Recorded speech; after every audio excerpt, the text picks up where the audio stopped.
ఒక మాటలో చెప్పాలంటే చిరంజీవి గారు అబ్బాయి చిరంజీవిని మించి యాక్ట్ చేశాడని చెప్పుకోవచ్చు అన్న. సెకండ్ హాఫ్ లో అయితే ఇచ్చి పడేసాడు, మామూలుగా కాదు. ఒక హాస్పిటల్ సీన్ ఉంటుంది, ఆపద్ బాంధవులో చిరంజీవి కంటే బాగా యాక్ట్ చేశాడు అనిపించింది ఆ సీన్ అయితే. ఎక్స్ట్రాడేర్ అన్న. అది కాకుండా ఏఆర్ రెహమాన్ గారు అయితే ప్రాణం పెట్టి కొట్టారనిపించింది. ట్రైలర్ లో కొంచెం నెగిటివ్ వచ్చినా సరే, మూవీలో మాత్రం తన ఇంట్రడక్షన్ కైనా, లేదంటే ఇంటర్వల్ బ్లాంక్ అయినా సరే, లేదంటే క్లైమాక్స్ లో వచ్చే ఆ ఎమోషనల్ స్పీచ్ కైనా సరే, నెక్స్ట్ లెవెల్ బీజం కొట్టారనిపించింది. ప్రతి ఒక్కరికి మేబీ టౌన్ లో కొంచెం అటు ఇటు ఆడినా సరే, రూరల్ ఏరియాస్ మాత్రం మామూలుగా ఉండదు, అసలు టికెట్స్ కూడా దొరకవు, బీభత్సం అని చెప్పుకోవచ్చు. బట్ ఓన్లీ డ్రాబ్యాక్ ఏదైనా ఉందంటే మూవీలో హీరోయిన్ ట్రాక్ ఒకటి కొంచెం రొటీన్ క్రింజ్లా అనిపించింది తప్ప, అదొక్కటి కొంచెం బాగుండేది అనిపించింది. అండ్ సెకండ్ హాఫ్ లో చాలా మంచి సీన్ పడింది ఒక్క సీన్ అయినా సరే చాలా మంచి సీన్ పడింది ఆవిడకైతే. అండ్ మెయిన్ పాజిటివ్ ఏదైనా ఉందంటే క్లైమాక్స్. సో మనం ఏదైతే ఒక షాకింగ్ క్లైమాక్స్, అది కూడా మనకు తెలియకుండా ఒక సర్ప్రైజ్ లో పెట్టుకుని ప్లాన్ చేస్తుంటే బాగుండేది అనిపిస్తుంది, కానీ లీక్ అయిపోవడం వల్ల కొంత అంత అనిపించలేదు. బట్ ఓవరాల్ గా ఆ స్టోరీకి, ఆయన ఎగ్జిక్యూషన్ కి, ఆయన బాడీ ట్రాన్స్ఫర్మేషన్ కి, లేదంటే ఆయన ఎనర్జీకి మాత్రం బాగా సెట్ అయింది. ఆయన చూసాక ఈ హీరో తప్ప ఇంకెవరు ఈ క్యారెక్టర్ న్యాయం చేయలేరు అన్నట్టు అనిపించింది రామ్ చరణ్ గారు. అండ్ ఇది ఇనిషియల్ గా ఎన్టీఆర్ గారికి అని చెప్పారు. మేబీ ఇప్పుడు ఎవరిని ఊహించుకోలేం. ఈవెన్ మీరు హాలీవుడ్ హీరోలు తెచ్చుకున్నా సరే ఈ క్యారెక్టర్ ఇంకొకరిని ఊహించుకోలేం. ఇది రామ్ చరణ్ కోసమే రాసుకున్నాడేమో, రామ్ చరణ్ తప్ప ఇంకెవరు యాక్ట్ చేయలేరు. ఆ క్యారెక్టర్ ఇంకెవరు మనం ఊహించుకోలేం, ఆ లెవెల్ చెప్పుకోవచ్చు. అండ్ ఓన్లీ పాజిటివ్, ఒక పాజిటివ్ ఏంటంటే హాస్పిటల్ ఒక సీన్ ఉంటుంది కదా, దాని గురించి ఎంత చెప్పుకునే తగ్గదు.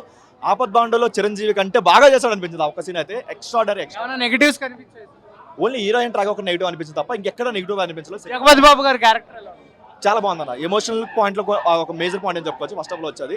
అండ్ సెకండ్ హాఫ్ లో వచ్చే వాళ్ళ ఊర్ సీన్స్ ఏదైతే ఉంటాయి అవి కూడా చాలా బాగా కనిపిస్తుంది. బట్ ఓన్లీ డ్రాబ్యాక్ ఏంటంటే ఒక రెగ్యులర్ స్టోరీలా అనిపించింది. ఎందుకంటే లీక్ అయిన స్టోరీలా అనిపించింది తప్ప ఎక్కడ కొత్త స్టోరీ అనిపించలేదు. కానీ తను రాసుకున్న స్టోరీకి, తను నమ్మిన స్టోరీకి మాత్రం 100% న్యాయం అయితే చేశాడు. ఎక్స్ట్రాడరీ అని చెప్పుకోవచ్చు. సెకండ్ టైం బుచ్చిబాబు సక్సెస్ అయ్యాడు డెఫినెట్ గా గురువుని మించి శిష్యుడు అవుతాడు, 100% అయ్యాడు కూడా. ఎందుకంటే సెకండ్ హాఫ్ వరకు ఎగ్జిక్యూషన్ వరకు చాలా బాగా అనిపించింది ఎగ్జిక్యూషన్ అయితే.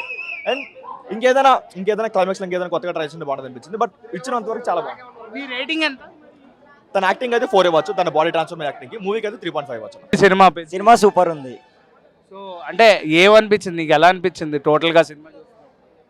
టోటల్ కంటే 2026లో జనవరిలో ప్రొడ్యూసర్స్ని, డిస్ట్రిబ్యూటర్ని, ఎగ్జిబ్యూటర్ అందరినీ బతికించే చిరంజీవి గారు. నెక్స్ట్ మళ్ళీ ఇన్ని మంత్స్ తర్వాత మళ్ళీ రామ్ చరణ్ గారు. ఈ 26లో మొత్తం ఇండస్ట్రీని నడిపిస్తుండేది వీళ్ళు, మెగా ఫ్యామిలీ. నువ్వు మెగా ఫ్యామిలీ ఫ్యాన్ గా ఎలా ఫీల్ అవుతున్నావు? నేను చాలా ప్రౌడ్గా ఫీల్ అవుతున్నా. అంటే క్యారెక్టరైజేషన్స్ కానీ ఇవన్నీ ఎలా, ఎక్స్పీరియన్సెస్ కానీ? టాప్ 5లో ఉంటుంది పెద్ద క్యారెక్టర్. రామ్ చరణ్ కెరియర్లో టాప్ 5. అండ్ జగపతి బాబు గారు, మున్నా భయ్య ఎలా అనిపించారు వాళ్ళ character? Extraordinary. Janhvi Kapoor character super performance.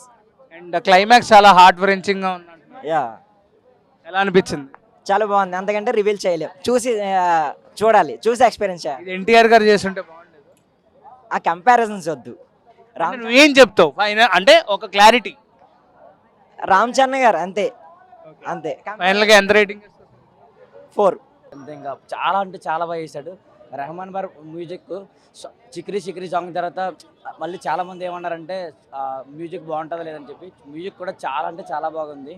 And last Buchibabu sir చెప్పినట్టు లాస్ట్ 15 minutes అనేది ఎమోషనల్గా చాలా బాగుందండి.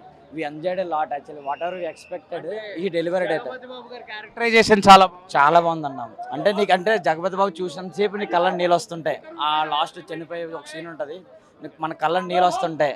మనకి ఆటోమేటిక్గా అలా టీర్స్ వస్తూనే ఉంటాయి. జగపతి బాబు చనిపోయే ముందు ఒక సీన్ ఉంటుంది, చూసా.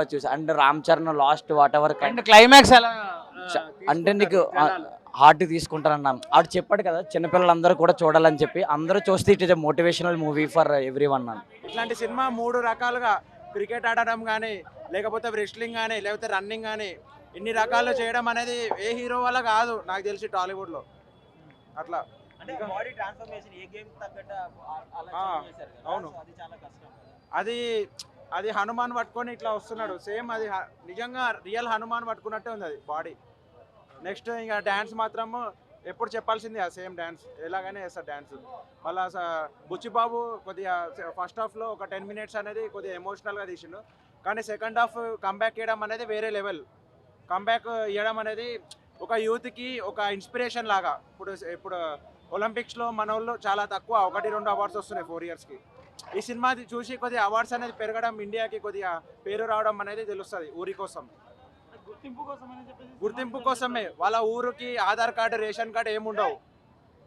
ఈయన ఉండడం వల్లనే, ఈయన ఢిల్లీకి వెళ్ళడం వల్లనే వస్తుంది గుర్తింపు. గేమ్ గోల్డ్ అవార్డు తేవడం వల్ల.